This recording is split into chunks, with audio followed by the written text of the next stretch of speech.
Pogonda project అనేది ఈ పూడిక తీసినట్లయితే ఈ ఒక్క గట్టు తీసినట్లయితే ఈ కుడి కాలువకి ఇక్కడ ఉన్నటువంటి ఎడమ కాలువకి చెక్ డ్యామ్ దగ్గరికి వెళ్ళి అక్కడి నుంచి ఇంచుమించు 4000 ఎకరాలకి సాగునీరుని అందించేటటువంటి పరిస్థితి ఏర్పడుతుంది.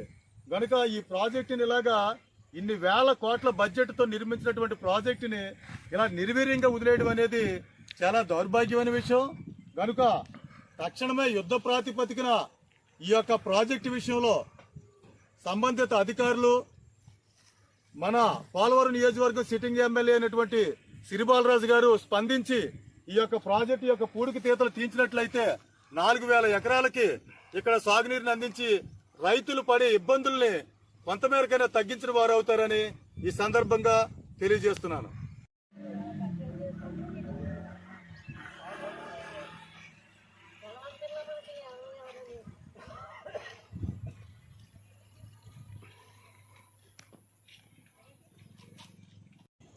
ఏలూరు జిల్లా పోలవరం నియోజకవర్గ కోఆర్డినేటర్ బండి విజయభాస్కర్ అని మాట్లాడుతున్నాను.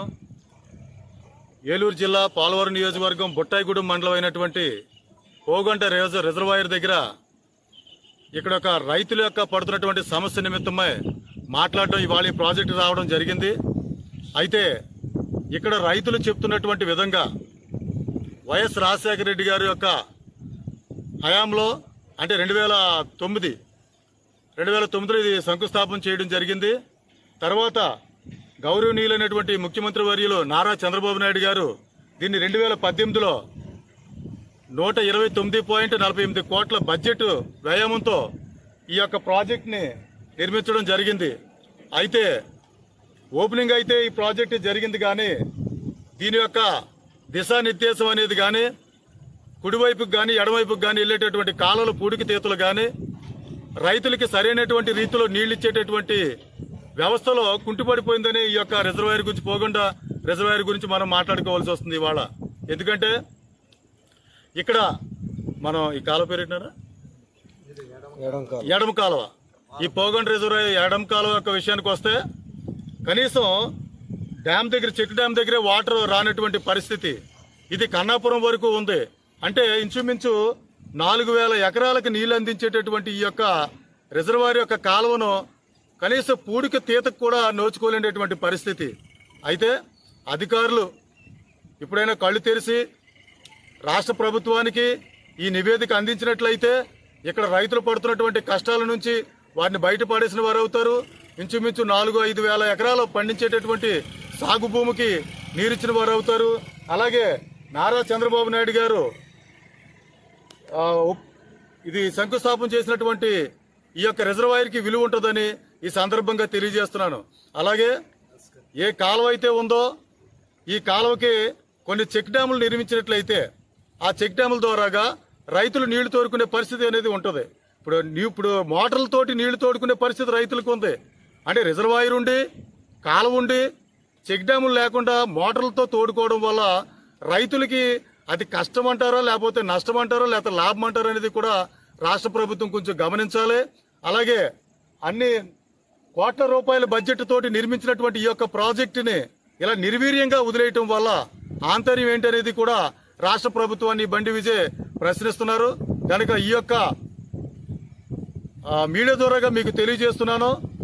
మీరు కొంచెం దీని మీద సంబంధిత అధికారులు ఎవరైతే ఉన్నారో, అలాగే మన గౌరవనీయులైనటువంటి సిరిబాలరాజు గారు కూడా ఈ యొక్క ప్రాజెక్టు మీద దృష్టి పెట్టి ఈ పూడికి తీతలు తీసినట్లయితే రైతులు ఇంచుమించు 4-5 వేల ఎకరాలను పండి సాగు భూమిగా చేసుకుని వాళ్ళ మోటార్లు తీసి కాలువ ద్వారాగానే నీళ్లు వాళ్ళ భూమిని వ్యవసాయం చేసుకునే పరిస్థితులు ఏర్పడతాయని దీని మీద దృష్టి పెట్టి ఈ సమయంలోనే, ఈ వ్యవసాయం చేసుకునే సమయంలోనే ఈ నీరు వదిలే ఏర్పాటు చేస్తారని, ఇక్కడ ఉన్నటువంటి రైతులు పడుతున్నటువంటి కష్టాన్ని కొంచెమైనా గుర్తించి మీరు రైతులకి కొంచెం చేదోడు వాదోడుగా ఉంటారని ఈ యొక్క మీడియా పూర్వకంగా తెలియజేసుకుంటున్నాను.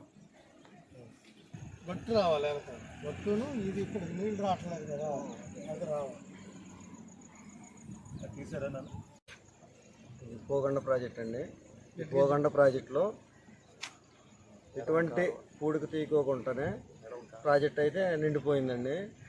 ఈ వాటర్ పూడికి తీయడం పోకుండా ఇక్కడ కిందకున్న గ్రామాలు వ్యవసాయం కూడా నీళ్ళు వెళ్ళడం లేదు, సరిపోవడం లేదు. వాటర్ అయితే ఉంది కానీ ఇక్కడ కొంచెం మట్టి తీయకోకుండా ప్రాజెక్టు నిండిపోవడం జరిగింది.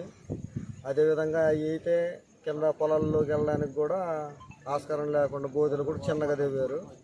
మొత్తం బోధులు పూడిపోయినాయి. ఎక్కువ వాటర్ వదిలితే ఇక్కడ కింద ఉన్న గ్రామం పాలకొండ గ్రామం కూడా ఒక పక్క మునిగిపోతుంది.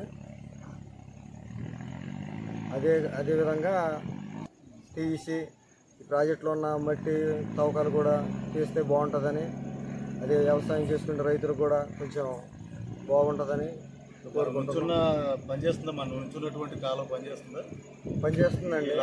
పనిచేస్తుంది కానీ మళ్ళీ అటు ఇంకో ఇంతకుముందు కాలంలో ఏదైతే బందగట్టు కాడి నుంచి ఉందో వాళ్ళకే ఉపయోగపడుతుంది.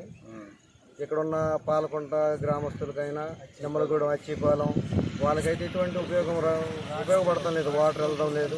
ఇది కొంచెం చూసుకొని ఆ రైతులకు కూడా కొంచెం మీరు ఎక్కడి వరకు ఉందా? అచ్చిపాలెం దాకా ఉందండి. అచ్చిపాలెం కన్నాపురం దగ్గర వరకు ఉంది. కన్నాపురం దగ్గర దాకా ఉందండి. ఆ కాలువ దాకా కలిపారండి.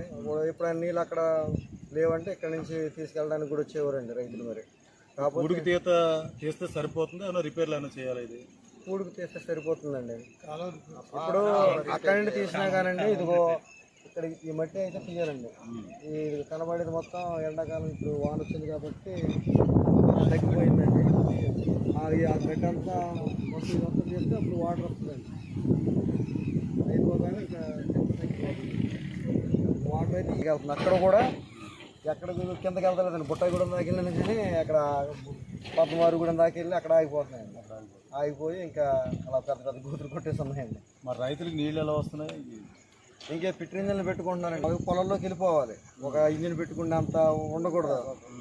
ఎందుకంటే ఇప్పుడు రైతుకి ఎంత ప్రాజెక్టు కట్టిన తర్వాత పిట్రి ఇంజిన్ పెట్టుకుంటే ఇక్కడ ఎందుకంటే ఆ కాలం నుండి లాక్కుందరు కదా. ఎంత ప్రాజెక్టు కట్టి అక్కడికి ఏదైనా సిమెంట్తో మామూలు దెమ్మల్లా కడితే ఇలాగ మామూలుగా వెళ్ళిపోతాయి. ఇప్పుడు మాకు పైన దండిపూడి ప్రాజెక్ట్ ఉంది. అలా కడితే ఏదైనా అక్కడ సిమెంట్ దెమ్మ కడితే ఆటోమేటిక్గా మలేసుకుంటారు నీళ్ళు. అలా మలేసుకుంటే ఇలా ఉండాలి. కానీ పిట్రి ఇంజిన్ పెట్టుకొని తోడించుకుంటే ఇది దేనికి ఉపయోగం అండి?